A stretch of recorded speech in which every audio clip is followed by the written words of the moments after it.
Voilà, nous avons ce réel plaisir d'être dans vos murs, dans vos maisons, en ce jour, via Pactol Télévision, ce programme, vraiment cette chaîne édificative, cette chaîne qui vous permet de propager l'évangile partout dans le monde, au travers du cœur de Lolo Moutima, qui est en France, qui nous regarde. Merci à vous d'être là et bienvenue dans Paroles inspirées d'aujourd'hui. Et nous aurons à vous parler de beaucoup de choses. C'est à tout à l'heure. Voilà, comme je vous l'avais dit, je reçois un homme des dieux bien. Moi, je le connais parce qu'on a eu à parler en coulisses, mais lui-même va devoir se présenter. Je sais très bien que vous allez l'aimer, vous allez l'apprécier au travers de ce qu'il vous dira. Bienvenue, homme des dieux. Merci. Je suis très ravi de vous avoir sur ce plateau. Moi, personnellement, je vous connais, mais par rapport à celui qui vous regarde, pour la toute première fois, qui vous regarde au niveau local, tout comme au niveau international pour la toute première fois, dites-nous ce que vous êtes. Bon, merci mon frère Godefroy. Moi d'abord j'ai des difficultés d'abord de me présenter. Ok. C'est vraiment difficile. Bon, je m'appelle Guy Tadi, je suis un apôtre, résident en France. Ça fait pratiquement 20 ans que je suis en France. Donc je suis le président du ministère Fire in Jesus Ministry. Fire in Jesus Ministry. Oui, Fire in Jesus Ministry de Power for God. Ah, vraiment. Je suis très ravi. Vous avez été en France il y a de cela 20 ans. Vous êtes marié, père de combien d'enfants? Oui, je suis marié, père de 3 enfants. Père de 3 enfants. Donc, si je précise à ceux qui nous regardent, vous êtes habitant de Grenoble. Grenoble, c'est à combien de kilomètres de Paris ou de France? Donc, Grenoble, c'est au sud de la France. C'est à 800 km de Paris. Et comment vous vous retrouvez en train d'habiter Grenoble? Grenoble vous donne un confort. Grenoble vous accueille à bras ouverts. Effectivement, Grenoble vous ouvre des opportunités, vous, en tant qu'apôtre. Effectivement, Grenoble, c'est une ville d'abord c'est ma ville d'accueil, une ville qui est très stable, donc il y a plus d'opportunités. Et je pense que je suis à cheval entre Grenoble et Lubumbashi. Ah, ok. Donc, quand je vois Grenoble, je vois Lubumbashi. Ah. Très important, donc, Lubumbashi en France, Lubumbashi. Effectivement. Si je peux m'exprimer. Voilà, très important.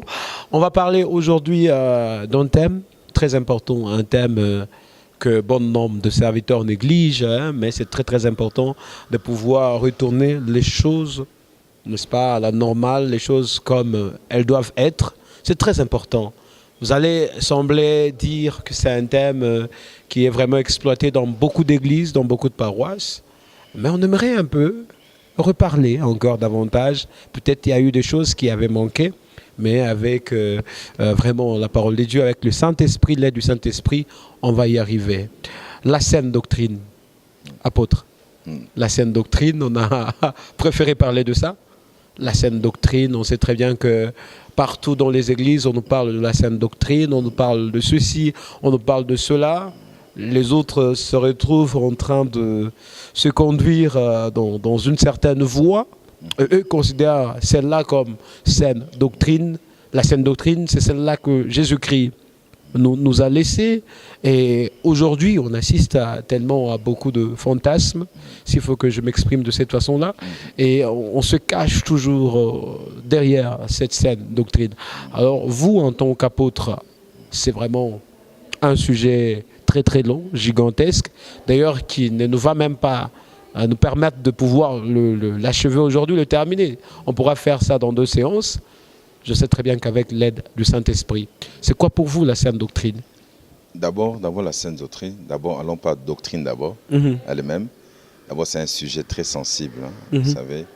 C'est un sujet très compliqué, très sensible. Mais qu'est-ce qu'on appelle d'abord doctrine? Doctrine, oui. En latin, on l'appelle les enseignements, tout court. Doctrine, enseignement. Alors, mais quand on parle de la saine doctrine, c'est la doctrine, les enseignements que le Christ nous a laissés. Donc des enseignements purs. Purs, voilà. Alors, mais la Bible nous parle plus des doctrines et l'apôtre Paul vient insister sur des doctrines, plusieurs types de doctrines. Alors, les apôtres, quand Christ est venu, il a laissé les enseignements. Il a dit lui-même qu'il a porté la doctrine de son Père, dans les enseignements de son Père. Les apôtres ensuite, ils ont posé un fondement sur les enseignements. Et la Bible nous dit que nous devons nous situer, nous devons nous baser sur les enseignements des apôtres. Donc la doctrine des apôtres. C'est ça. Et lorsqu'on se dit nous devons nous baser, nous devons nous situer sur les enseignements des apôtres, c'est de quel type d'enseignement dont il est question? C'est qu'on voit, c'est à quoi on s'attache. C'est quoi vraiment les enseignements des apôtres pour avoir plus d'éclaircissement? Vous savez, quand je compare les enseignements actuels, surtout à Lubumbashi, même partout au monde, je me dis que nous ne sommes plus dans la doctrine même. Parce que la doctrine même, quand vous voyez tout ce qui se passe aujourd'hui, surtout à Lubumbashi, bon, partout ailleurs, même en France, il y a des abus de la doctrine. Or, la doctrine que le Seigneur nous a laissée, nous lisons bien dans Marc chapitre 16, la Bible dit ceci: « Voici les miracles qui accompagneront ceux qui auront cru à mon nom. À mon nom, ils chasseront des démons. À mon nom, ils imposeront aux mains malades et les malades seront guéris. » Donc, vous entendez bien, la Bible nous dit « à mon nom ». Aujourd'hui, les gens prennent la doctrine, ça veut dire ils mettent ce qu'on appelle des rajouts dans la doctrine. Par exemple, je peux vous donner un exemple très simple. Les gens, aujourd'hui, par exemple, il y a l'abus de l'huile d'onction. Prenons exemple, l'abus de l'huile d'onction. Donc, l'usage abusif de l'huile d'onction. Voilà. La Bible nous dit ceci: quand quelqu'un est malade, appelez les anciens puissent le oindre. Mais aujourd'hui, nous voyons l'huile d'onction utilisée même pour des consécrations, pour tout ça. Ce sont des abus. Oui. Alors, là, nous ne sommes plus dans la sainte doctrine. Or, dans la sainte doctrine, nous devons nous baser sur ce qui est écrit dans la parole de Dieu. Alors, ce qui fait qu'aujourd'hui, nous avons, dans l'église de Dieu, les gens s'égarent de la doctrine. Pourquoi? Parce que la Bible dit ceci: mon peuple périt par faute de connaissance. Osée 4:6. Oui. Alors, comme les gens ne lisent pas la parole de Dieu, les gens ne sont pas enseignés, ce qui fait que les gens s'égarent. Et le fait de s'égarer, l'église d'abord est égarée. Vous savez, le premier, il y a des responsabilités entre le berger et les brebis. Le brebis enseigne les brebis, et les brebis, de même aussi, doivent aussi s'instruire eux-mêmes. Ça veut dire que nous devons nous instruire. S'instruire comment nous devons lire la parole de Dieu chaque jour et faire des recherches. Ce qui fait que aujourd'hui dans l'église, c'est Amen, Amen. On vous dit quelque chose, Amen, Amen. Et ce qui fait qu'il y a trop des abus dans la doctrine. Or, les ennemis de la sainte doctrine, d'abord l'ennemi de la sainte doctrine, c'est le diable. Le diable injecte dans l'église de Dieu des fausses doctrines, des fausses pratiques. Aujourd'hui, on voyait à Lubumbashi, par exemple, des assemblées, certains font des prières pour obtenir quelque chose, pour obtenir un voyage par exemple, pour obtenir un mariage, il faudrait qu'on vous lave, on vous donne des fruits à manger, de l'eau, tout ça, les fameux de l'eau à Lubumbashi, ce qui fait que les gens croient en ça.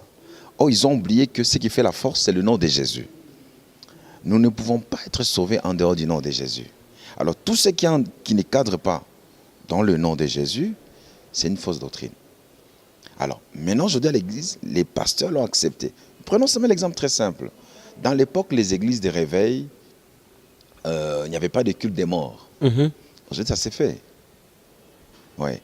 Dans l'époque... Culte de mort comment? Lorsque, par exemple, la personne est décédée, on va faire pour elle un culte, c'est ça? Effectivement, juste exhorter. Le cercueil... Mais très souvent, ils disent qu'ils sont en train de faire ce genre de culte pour les vivants. C'est pas moi en mémoire de celui qui vient de mourir. Non, mon frère Godefroy. Dans l'époque, je me rappelle bien qu'il y avait décès d'un frère de l'église, par exemple, peu importe l'église. Qu'est-ce qui s'est passé? Tout s'est passé à la morgue, juste au cimetière. Le culte se faisait même pas à l'église, c'était dans des familles. Mais actuellement, on voit même les gens se déplacent de la morgue à l'église, le cercueil est posé dans l'église même. C'est ce que l'église pentecôtiste condamnait dans l'époque. Même là, aujourd'hui, les soutanes, tout ça, les bougies, les croix, les gens, dans l'époque, c'était refusé. Nous refusons, on disait que ce n'était pas de la sainte doctrine. Aujourd'hui, c'est accepté. On voit aujourd'hui des pasteurs habillés avec des grosses croix, avec des soutanes, tout ça. Ce sont des choses qu'ils ont acceptées. Vous savez... Avec des bâtons, tout ça, ce sont des fausses doctrines. Et nous voyons aujourd'hui l'église de Dieu, nous voyons bien il y a un dérapage quelque part. Il y a l'égarement quelque part. Et on se pose la question, où va l'église de Dieu? Puisque si l'église de Dieu reste ses deux pieds dans la sainte doctrine, où nous allons tirer ce qu'on appelle le réveil. Et moi, je dis bien, je dis, ça m'engage que moi-même. Nous n'avons pas le réveil au Congo, à Lubumbashi. Ceux qui ont tué le réveil, ce sont les pasteurs eux-mêmes, les hommes de Dieu eux-mêmes. Parce qu'ils ont attiré un feu étranger. Ce feu étranger a détruit la sainte doctrine. Et aujourd'hui, nous voyons ces pratiques. Les gens le font, les gens l'acceptent, puisque les gens ne lisent pas la Bible. Et aujourd'hui, vous allez voir, même il y a plusieurs, il y a même des titres, les archibishops, tout ça, le général de l'armée, on voit un peu père je sais pas, maître des terres, tout ça. Plus, ça le père de la nation. Père des nations, tout ça. Ça fait que, ça prouve que, quelque part, l'église des réveils s'est dérapée, a perdu sa route. Or, pourtant, Christ vient bientôt. La Bible nous dit clairement, Christ vient bientôt. Christ viendra, il trouvera l'église qui n'est pas dans la doctrine. La Bible nous dit ceci, c'est en Timothée, je peux lire un verset rapidement. 2 Timothée, le chapitre 4, le verset 2 à 5. La Bible dit ceci, je préfère mieux le verset 3. Car il viendra un temps où les hommes ne supporteront pas la saine doctrine. Mais ayant la démangeaison d'entendre les choses agréables, ils se donneront une foule de docteurs selon leurs propres désirs. Donc, ayant la démangeaison d'entendre les choses agréables.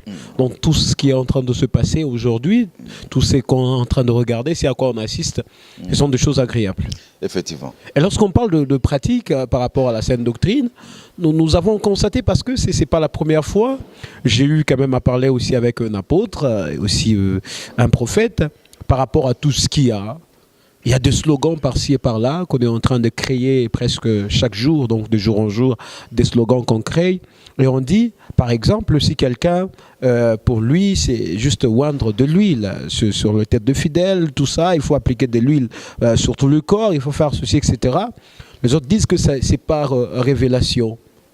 Et on garde toujours ce que Dieu avait dit, que vous allez opérer de miracles plus que moi. C'est comme la tunique de Jésus. La tunique de Jésus était une tunique qui n'avait pas de couture. Une tunique qui était là. Et ils ont essayé de faire une comparaison aussi avec celle de Joseph, qui était multicolore.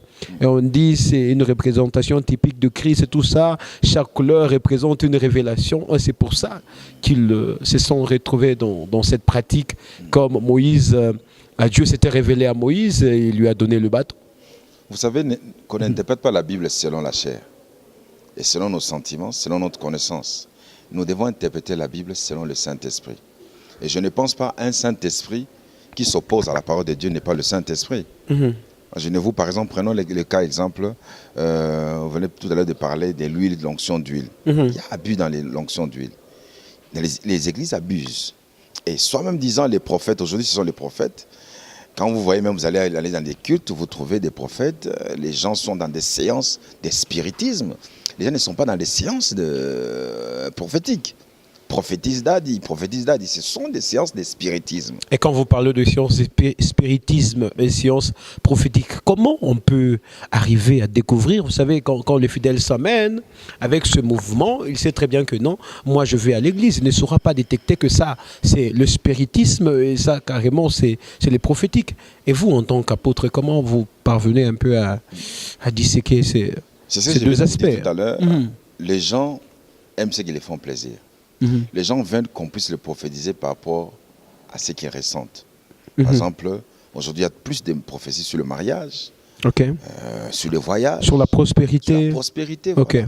Vous savez, l'évangile de la prospérité même, entre guillemets.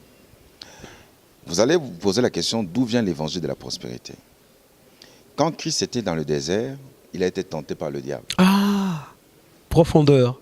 Le diable lui a dit, je te donnerai ceci ou cela, voilà, si seulement que tu m'adorais. Voilà, c'est là où vient l'évangile de la prospérité. L'évangile de la prospérité ne vient pas du Christ. L'évangile du salut vient du Christ. Christ a prêché l'évangile du salut. Christ nous appelle à venir vers lui. Il a dit, faites des nations mes disciples. Ça, c'est l'évangile du salut. Mais quand on parle d'évangile de la prospérité, venez à Jésus-Christ, vous aurez de l'argent, vous aurez des voitures, vous serez mariés, vous allez voyager dans le monde entier, vous serez les hommes, d'ailleurs même, vous serez les hommes le plus puissants. Et quand vous voyez les caractéristiques de l'évangile de Satan dans le désert, c'était Christ, jette-toi en haut, les anges vont te porter. C'était la gloire. Satan a présenté à Jésus la gloire. Satan voulait fabriquer Jésus. Ok, Voilà. de sa manière. De sa manière. Satan a dit, tu as le pouvoir. Tu as faim, change ces pierres en pain. Donc, un pouvoir. Si tu m'adores, je te donnerai tout ça. Cela veut dire, aujourd'hui, quand vous entendez l'évangile, on vous dit que vous aurez l'argent. Derrière cet évangile, le diable se cache. Ce n'est pas une vraie doctrine. Un prophète des nations ne prophétise pas sur les voyages. Un prophète ne prophétise pas sur le mariage. Un prophète est fait pour les nations. D'ailleurs, même dans l'Ancien Testament, vous verrez, la plupart des prophètes étaient dans la cour du roi. Ils prophétisaient des nations. Jamais ces gens de prophètes ont prophétisé, vous aurez des bœufs, vous aurez des chameaux. Mais aujourd'hui, ce sont, moi je dis, je les appelle, ce sont des spiritismes dans nos églises. Quand on vous dit par exemple, là je vous parle, je suis dans votre parcelle. Ok. Et n'oubliez pas une chose, dans l'église aujourd'hui, il y a même des pratiques acceptées des sorties astrales. Ok. Et la plupart des prophètes les font. Je ne vais pas citer de noms ici, mais il y a la plupart des prophètes, et les gens le voient même à la télé, les prophètes qui disent que oui, j'étais sorti, je suis allé quelque part, j'étais à Kinshasa, j'étais à Lubumbashi, le Seigneur m'a révélé. Non, mon frère. Ce sont toutes ces genres de pratiques, les fausses doctrines, ont engendré ce qu'on appelle même le cultisme dans l'église des dieux. Aujourd'hui, dans l'église des dieux, nous trouvons des pasteurs occultes, nous trouvons des pasteurs sorciers, nous trouvons des pasteurs féticheurs. Puisque les pratiques aujourd'hui, nous voyons dans plusieurs échelons. Par exemple, la prière des gens, les gens vomissent des serpents, les gens vomissent des œufs. Ce sont des pratiques. Les gens deviennent des ruminants, par exemple. Voilà, par exemple. Ce sont des pratiques des fétichismes. Mais les gens les vont. Vous savez, Jésus-Christ est mort à la croix. Moi, je ne pense pas qu'aucun pasteur sur cette terre est mort à la croix pour les brebis. Moi non plus. Nous ne sommes pas morts pour les gens. Et jamais, que ce soit moi en tant qu'apôtre, ainsi que l'Église des dieux, nous sommes tous appelés brebis du Seigneur. Cela veut dire, mais le Seigneur nous a mandaté en tant que serviteurs de Dieu de montrer le peuple le chemin. Et la Bible nous recommande de faire des nations les disciples. Nous ne faisons pas nos brebis à nous, nous les faisons les disciples du Christ. Qui dit disciple, cela veut dire, moi en tant qu'apôtre, celui que j'ai préparé, je vais préparer dans le futur, sera aussi un futur apôtre, un futur évangéliste, un futur pasteur. Mais vous allez voir, le frère, dans l'église, il n'avance pas spirituellement, puisqu'il entend que c'est qui lui fait plaisir. Frère, tu vas avancer, tu vas prospérer, tu seras un homme grand. Finalement, si tout le monde va devenir grand, qui sera petit? Puisque la loi de l'équilibre existe aussi. Dieu a créé l'équilibre. Cela veut dire les grands et les petits, les riches et les pauvres. Même à son temps, il y avait des pauvres. Mais Christ n'a jamais rendu ces pauvres riches. Ok. Même dans la maison de son père Joseph, il n'avait jamais fait Joseph un homme prospère, un homme riche. Preuve même prospère est mort prématuré. Et qui ça, Joseph est mort prématuré, excusez-moi. C'est pour vous faire voir que nous devons marcher selon la pensée du Christ et non selon la pensée des hommes. Les hommes aujourd'hui, c'est que vous allez voir que le diable maintenant utilise la plupart de nos églises pentecôtistes, églises des réveils. Le diable maintenant c'est dans nos églises. Et vous allez voir, les gens, au lieu d'être sauvés. Martin Luther King avait dit ceci. Si l'église ne répond pas aux besoins des gens de sa génération, c'est que l'église a perdu sa mission. Et moi, je conclus par rapport à ça, nos églises ont perdu la mission. Et cela retarde même la venue du Christ. Christ n'est pas venu avec une église qui s'essuyait. L'église en train de se prostituer. Les pasteurs font des publicités à leur propre compte. Preuve, quand vous voyez même les affiches, vous allez voir les affiches, la plupart, ce sont nos visages qui apparaissent. Ce n'est pas le visage, même pas le nom du Christ apparaît. C'est un grand. Un grand caractère, c'est l'organisateur de la manif qui apparaît, tout ça avec différents hommes des dieux, différents orateurs. Et vous allez voir même des thèmes, d'autres thèmes qui sont choquants, mais l'église des dieux, comme ils sont comme dans l'obscurité, ils sont dans le manque de connaissances, ils acceptent par exemple jour de gloire, jour des étoiles, minuit va sonner. À ciel ouvert. Ciel ouvert. Ce sont des thèmes occultes. Ça, je vous dis franchement, ce sont des thèmes occultes. Et vous allez voir, les gens disent Amen. Parce que les gens n'ont pas compris. Les gens sont devenus, vous allez voir, les gens sont ensorcelés dans les églises même. On les amène, les gens sont possédés, les mêmes personnes tombent chaque mois les mêmes personnes dans l'église. Il n'y a pas de vraie délivrance dans l'église. Il n'y a plus de vraies solutions dans l'église. Or, l'église dans la société. L'église est une lumière dans la société. L'église est là pour orienter les gens, éduquer la société, éduquer la population. Mais aujourd'hui, l'église a perdu sa mission. Vous savez, l'église dans une ville peut changer une ville. Une église seulement. Mais regardez qu'on a combien d'églises à Lubumbashi. Alors, lorsque vous êtes en train de dire que l'Église a complètement perdu sa mission, c'est qui exactement qui est à la base?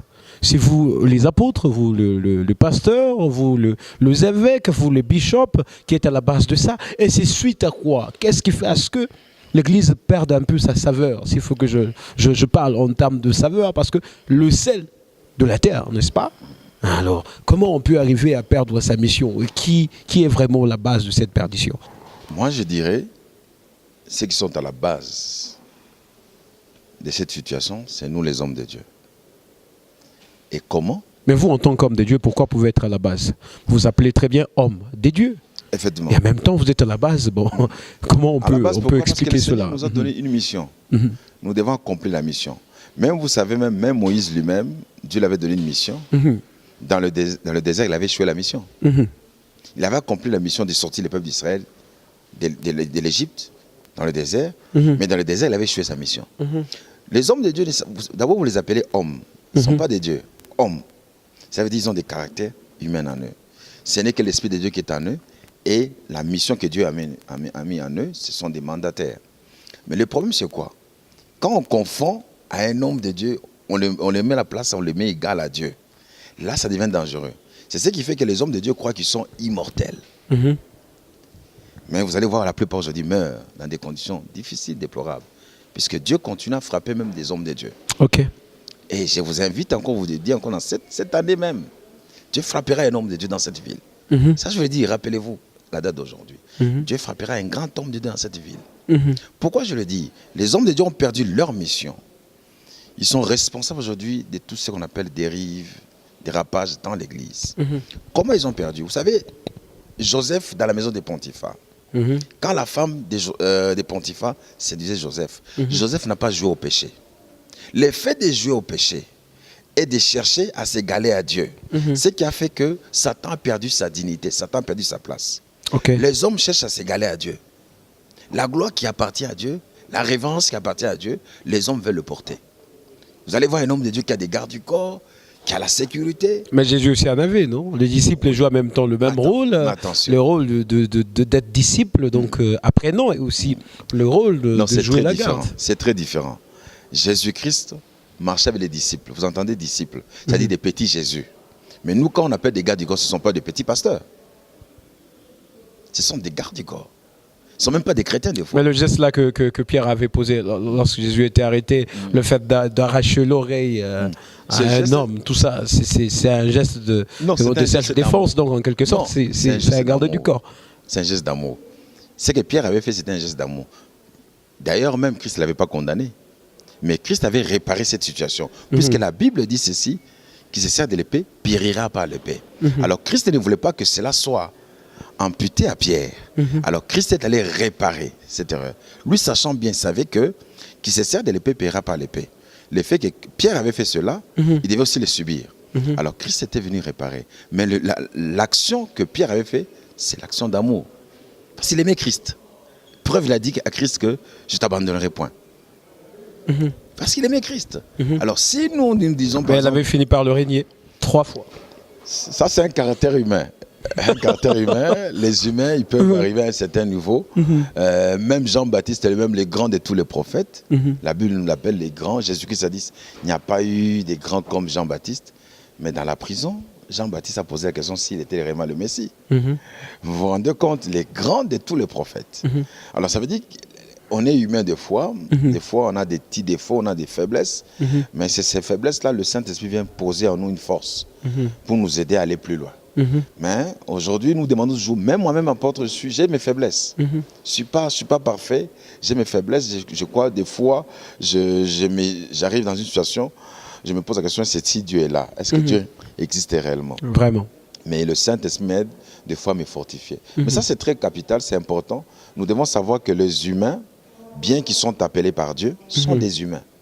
Ils ont tous failli. Tous ces hommes de l'Ancien Testament, ils ont tous failli. Seul le Seigneur Jésus-Christ. C'est pour ça la Bible dit qu'il a été fidèle jusqu'à la mort. Tous ces hommes ont failli. Moïse, Abraham, tout le monde. Imaginez-vous un homme comme Abraham. Dieu lui dit, il aura un enfant. Mais quand sa femme lui propose la servante, il accepte. Pourquoi n'a pas dit à sa femme que, écoute, Dieu m'a dit que j'aurai un enfant. Mais il a accepté. Ça veut dire quelque part, l'être humain, Dieu comprend l'être humain. Nous avons tous des faiblesses. Ces faiblesses-là, c'est ce qui fait de nous qu'on nous appelle des humains, des hommes. Alors maintenant qu'on appelle un homme de Dieu, c'est puisqu'il est accompagné par Dieu. C'est simple. Si Dieu n'est pas avec lui, je vais vous dire encore une chose qui est capitale. Même Samson lui-même, un homme fort, la Bible dit quand l'Esprit de Dieu le saisissait, il avait la force. Ça veut dire qu'il était un homme ordinaire, un homme naturel. Mais quand l'Esprit de Dieu le saisissait, il devenait un homme fort. Même nous, les hommes de Dieu, nous ne sommes pas permanents hommes de Dieu. C'est ça que les gens ignorent. Nous sommes des pères de famille, nous sommes des enfants, issus d'une famille, nous sommes des citoyens dans une société. Nous avons des devoirs et des obligations dans une société. Mais des fois, quand l'Esprit de Dieu nous saisit, là, on devient des hommes de Dieu. Merci. On ne saura pas prendre tellement beaucoup de temps parce que le temps nous est imparti. 30 minutes, nous sommes réservés pour parler de ça, mais c'est vraiment un long sujet. On va y revenir parce qu'on va prendre 2 ou 3 émissions pour parler de ça. C'est vraiment vaste. Merci de regarder Pactole Télévision, de regarder Paroles Inspirées. C'est vraiment avec un cœur joyeux qu'on vous présente cette émission. Merci d'être toujours fidèles au travers de ce programme. On se retrouve très prochainement. Je salue Lolo Moutima, le patron de Pactole Télévision. Alors, je tiens aussi à saluer ma famille qui est à Grenoble, ma tendre épouse Patricia Kabi, mon fils aîné Joseph Tadi, ma fille Jemima Tadi, ma fille Joy Tadi, ainsi que ma nièce Nikita Tadi, sans oublier ma petite sœur Gina Tadi. Et à Lubumbashi, je salue ma mère, maman Angélique Tadi, qui est aussi une servante de Dieu, mon frère Eric Tadi, mon frère Christian Docteur Tadi, et mes belles sœurs, ainsi que mes 2 petites sœurs, Christelle Tadi, Gloire Tadi, sans oublier mon frère qui est aux États-Unis, Yves Tadi. Donc je salue tout le monde. Alors, vous avez oublié même 2 personnes de votre église, depuis Grenoble. Oui, je salue aussi le bishop Élisée Niembo. Ok. Et le pasteur Élisée Kazadi, que j'aime aujourd'hui. En tout cas, il m'a reçu avec un cœur ouvert. En tout cas, là où il est, que le Seigneur vous bénisse, papa.